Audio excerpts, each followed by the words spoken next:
मुंबई उपनगरामध्ये पावसाने जोरदार हजेरी लावलेली आहे। आता बघू शकतो की मी नाहूर या परिसरामध्ये आणि या संपूर्ण परिसरामध्ये जोरदार पाऊस ला सुरुवात झाली। हवामान विभागाने सुद्धा अलर्ट दिला होता। नवी मुंबई असेल, मुंबई असेल, ठाणे असेल या विभागांमध्ये संध्याकाळच्या सुमारास जोरदार पाऊस पडण्याची शक्यता वर्तवण्यात आली होती। त्यानुसार आता पाऊस पडायला सुरुवात झाली। बघू शकतो की रेल्वे रस्त्यावरती थोडं पाणी साचायला सुरुवात झाली। सध्या तरी रेल्वेची वाहतूक ही सुरळीत चालू आहे। जर पावसाचा जोर वाढला तर रेल्वे वाहतुकीवरती परिणाम होऊ शकतो। मात्र पावसाचा जोर आता सध्या हळूहळू वाढताना दिसतोय।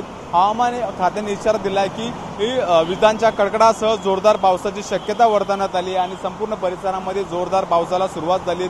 काही नागरिक असतील हे घरातून निघाल्यानंतर त्यांना काही ठिकाणी आडोसा घेण्याचा सुद्धा नागरिक प्रयत्न करतात। काही प्रवासी हे प्लॅटफॉर्मवरती, ब्रिजवरती त्या ठिकाणी सुद्धा आपल्याला थांबलेला पाहायला मिळतात। 15 ते 20 मिनिटं झाले पावसाची जोरदार हजेरी या परिसरामध्ये आपल्याला पाहायला मिळते। रेल्वे वाहतूक ही सध्या तरी सुरळीत आहे आणि पावसाचा जोर वाढला तर रेल्वे वाहतूक असेल किंवा रस्ते वाहतूक असेल याचा परिणाम होऊ शकतो। Camera person Ganesh रहाटेसह Mihira Dhakane, TV9 Marathi, Nahur.